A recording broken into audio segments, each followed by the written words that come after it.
গোৱালপাৰা জিলাৰ লক্ষীপুৰ শিক্ষাখণ্ডৰ অন্তৰ্গত ফেটেঙ্গাপাৰা উচ্চ মাধ্যমিক বিদ্যালয়ত প্ৰতিষ্ঠাপক প্ৰধান শিক্ষক কোবাদ হুছেইনৰ অৱসৰ গ্ৰহণ উপলক্ষে আনুষ্ঠানিক বিদায় সভা অনুষ্ঠিত হয়।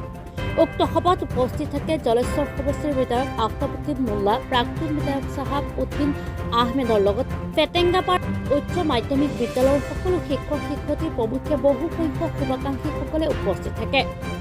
আজিৰ এই বিদায়ী সভাত অৱসৰপ্ৰাপ্ত প্ৰধান শিক্ষক কোবাদ হুছেইনৰ বিষয়ে বহুতে গুৰুত্বপূৰ্ণ ভাষণ আগবঢ়ায়।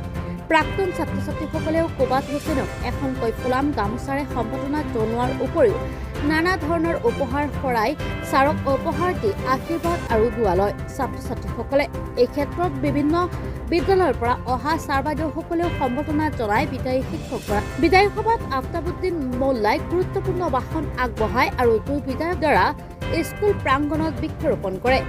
সদ্য অৱসৰপ্ৰাপ্ত শিক্ষক কোবাদ হুছেইনে তেখেতৰ স্কুল জীৱনৰ কৰ্মৰাজি আৰু স্মৃতিৰ ওপৰত বহু কথাই ব্যক্ত কৰে।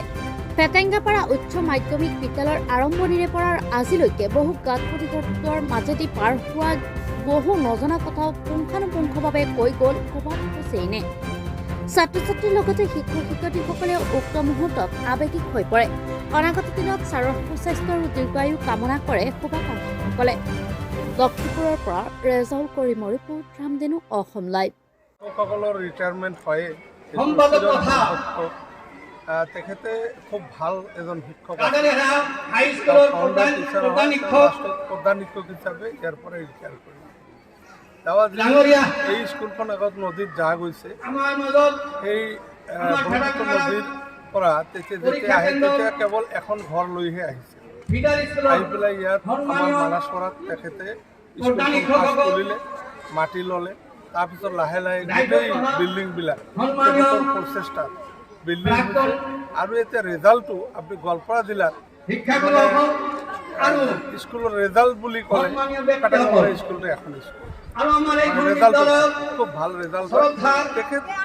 তেখেতৰ কথা কি হ'ল, তেখেতেতো গোটেই জীৱনটো কেৱল শিক্ষাৰ পিছতে দিছে আৰু এতিয়াও তেখেতে মানে ৰিটায়াৰ কৰা দিনলৈকে, মানে ৰাতিপুৱাৰ পৰা সন্ধিয়া ৰাতিলৈকে কেৱল শিক্ষাতে জড়িত, বেলেগ কোনো কাম নকৰে, কেৱল ল'ৰা ছোৱালীক পাঠদান দিয়ে আৰু স্কুলখন কেনেকৈ আগুৱাই লৈ যাব পাৰে, অঞ্চলৰ ল'ৰা ছোৱালীক কেনেকৈ শিক্ষিত কৰিব পাৰে, তেখেতৰ হেৰি আছিল, উদ্দেশ্য আছিল। আৰু সেইকাৰণে তেখেতৰ এই বিদায়ী সভাত যেতিয়া আমি শুনা পাইছোঁ যে আজি বিদায়ী সভা হ'ব, মই সকলো কাম কাটি কৰি থৈ সভাখনত যোগদান কৰিছোঁ।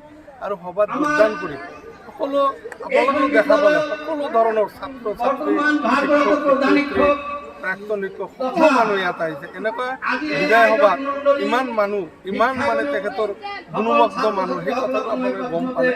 তেখেতক সকলোৱে ভাল পায়। তেখেত এজন নিৰ্ভীক আৰু খুব ভাল মানুহ। তেখেতৰ কোনো ধৰণৰ দাগ নাই, তেখেতৰ জীৱনত কাৰো পৰা কোনো ধৰণৰ তেওঁৰ কোনো দোষ নাই, দোষ